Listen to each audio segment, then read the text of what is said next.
সিন্ধু নদের পানি বন্ধের পর পাকিস্তানের প্রতিক্রিয়া দেখে ভারত কিছুটা হোঁচট খেয়েছে। বোঝাই যাচ্ছে যে পাকিস্তানের খবরগুলো তারা খুব গুরুত্ব সহকারে প্রকাশ করছে। যেমন একটা খবর যে গোপন ডেরা থেকে 130টি ক্ষেপণাস্ত্র ভারতের দিকে তাক করা আছে, পানি বন্ধ হলেই যুদ্ধ, হুঁশিয়ারি পাকিস্তানের মন্ত্রী। এই খবরটা বড় শিরোনাম করে আনন্দবাজার প্রকাশ করেছে। এই খবরে বলা হচ্ছে পাকিস্তানের বিভিন্ন অংশে গোপন ডেরায় 130টি ক্ষেপণাস্ত্র মজুদ করা আছে বলে জানিয়েছেন সে দেশের মন্ত্রী। ওই ক্ষেপণাস্ত্র ভারতের দিকে তাক করা আছে, যুদ্ধের হুঁশিয়ারিও দিয়েছেন তিনি। এই মন্ত্রী হচ্ছেন হানিফ আব্বাস। তিনি জানাচ্ছেন সম্প্রতি একটি সাংবাদিক বৈঠক থেকে ভারতের উদ্দেশ্যে সরাসরি হুঁশিয়ারি দিয়েছেন, জানিয়েছেন ভারত যদি পানি বন্ধ করে তবে যুদ্ধ হবে, তার জন্য ভারতকে তৈরি থাকতে হবে। মন্ত্রীর দাবি, পাকিস্তানের বিভিন্ন অংশে গোপন ডেরায় ক্ষেপণাস্ত্র মজুদ রাখা আছে। 130টি ক্ষেপণাস্ত্র আছে শুধু ভারতের জন্য। সেগুলোর অবস্থান সম্পর্কে খুব বেশি কেউ অবহিত নন। ভারতের প্রসঙ্গ উঠলে হানিফ বলেন, আমাদের ঘাঁটিতে অনেক ক্ষেপণাস্ত্র মজুদ রাখা আছে, আমরা সেগুলো রেখে দিয়েছি শুধু হিন্দুস্তানের জন্যই। যে 130টি ক্ষেপণাস্ত্র আমাদের কাছে আছে তা তো শুধু মডেল হিসেবে রাখা হয়নি। আপনাদের কোনো ধারণা নেই পাকিস্তানের কোনো কোনো প্রান্তে এসব ক্ষেপণাস্ত্র রাখা আছে।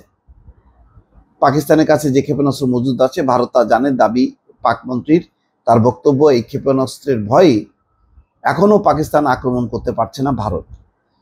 মন্ত্রী নয়াদিল্লির উদ্দেশ্যে এরপর হুঁশিয়ারি সুরে বলেন, আমি আবার বলছি, এই সমস্ত ক্ষেপণাস্ত্র আমরা শোকেসে তুলে রাখিনি, এগুলো তোমাদের দিকে তাক করা আছে, আর কারো দিকে নয়। যদি তোমরা সিন্ধুর পানি বন্ধ করার সাহস দেখাও, পূর্ণাঙ্গ যুদ্ধের জন্য তৈরি থেকো।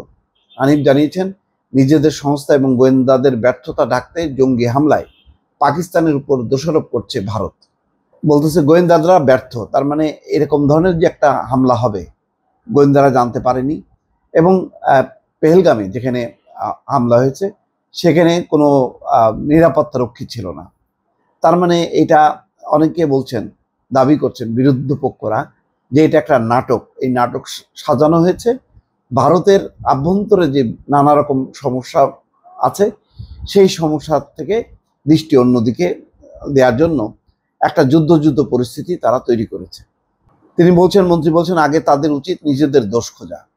তার কথায়, প্রথমে নিজের কাজের জবাবদিহি করো, আমাদের দিকে আঙুল তোলার আগে নিজের ত্রুটি স্বীকার করো। আমি দেশকে এবং সারা বিশ্বকে বলতে চাই, ওরা আমাদের ভয় দেখিয়েছে, আমরা পাল্টা দিয়েছি। যাই হোক, এখানে জম্মু ও কাশ্মীর পেহেলগাঁওয়ে যে 22 তারিখে হামলা হয় তাতে 26 জনের মৃত্যু হয়, তাদের মধ্যে 25 জন ভারতীয়, একজন নেপালি নাগরিক রয়েছে।